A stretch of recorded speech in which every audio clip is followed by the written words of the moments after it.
Hello everyone. Today our topic is hydrostatic forces on some of surfaces. So when you talk about the hydrostatic forces, which is consider the forces due to the fluid. Especially if we talk about hydrostatic means that is based on the liquid or hydrostatic means based on water. So most of the cases we just talking about the forces applied by the water or the fluid to the bodies. So in that case, we're just considering mostly as a static fluid. We are not considering the flowing fluid right now. So we'll start with the static fluid. We'll see what are the different types of pressure forces acting on the surfaces. So number one, so hydrostatic forces on surfaces.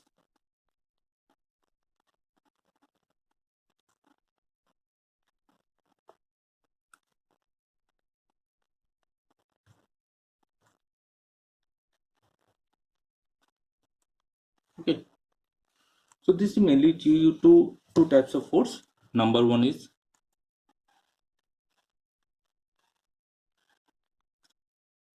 pressure force. Number two is force due to gravity. Force due to gravity. Okay. Force due to gravity. Now, this is mainly two forces. So we can see, we talk about the pressure force. This is surface force that acts on the surface of the body, and force due to gravity, that is the gravitational force acting due to the weight of the body. But still, we are not considering the motion.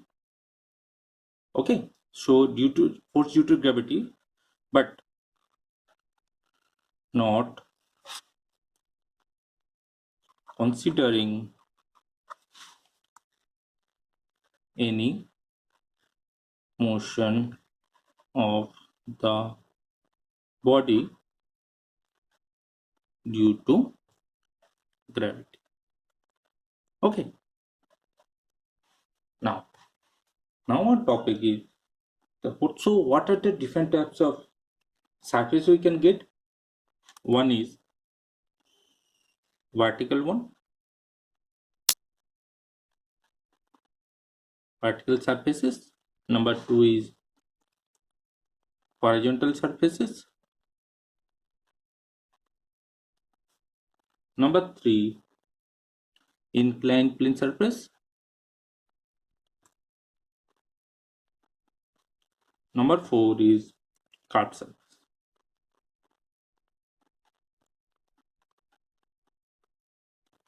So in all these, what do you know mainly? That when we talk about the surface, so all the elements are 2D.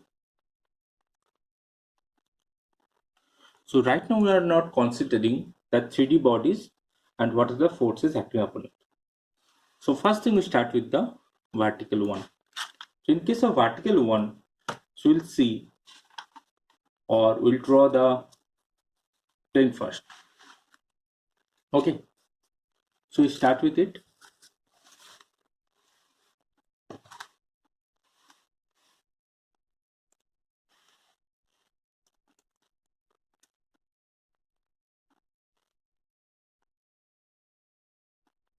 So you can see I have drawn a horizontal plane, but my topic was vertical surface. So if you just considering this, like this one, so you can see my surface, this surface, that is A, B, C and D, this surface is vertical. So what are the forces acting on it? That is vertical forces. So what are the forces on it? P and G, that is the gravitational acceleration force, downwards. So in that case, we just scale it down or make the graphical representation like this. This is our surface So this is our body. So for this one, we just consider a surface, free water surface like this. So we can consider this one. So from here up to this is the depth of the plate. You can see easily.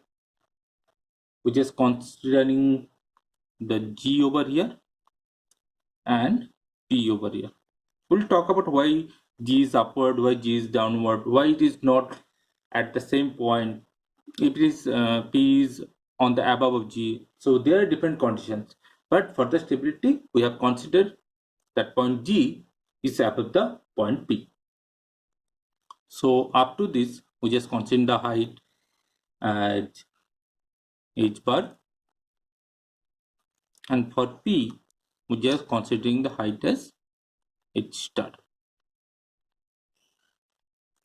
Okay, now what we'll do that what are the forces and this small elemental height as dh.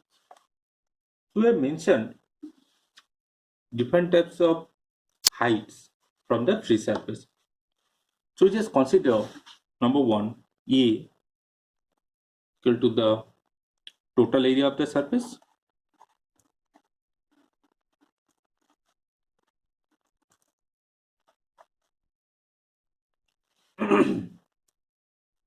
h bar, as you have said before, that is distance of the CG from the free surface.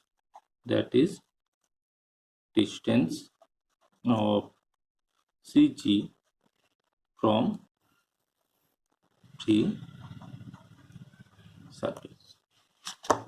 Okay, next one is h star, that is distance of point of pressure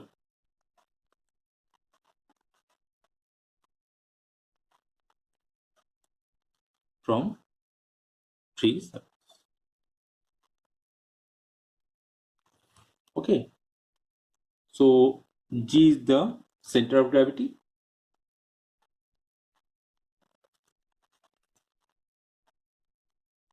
So directly you can say as CG, center of gravity, and P is the center of pressure, or we can see as Cp.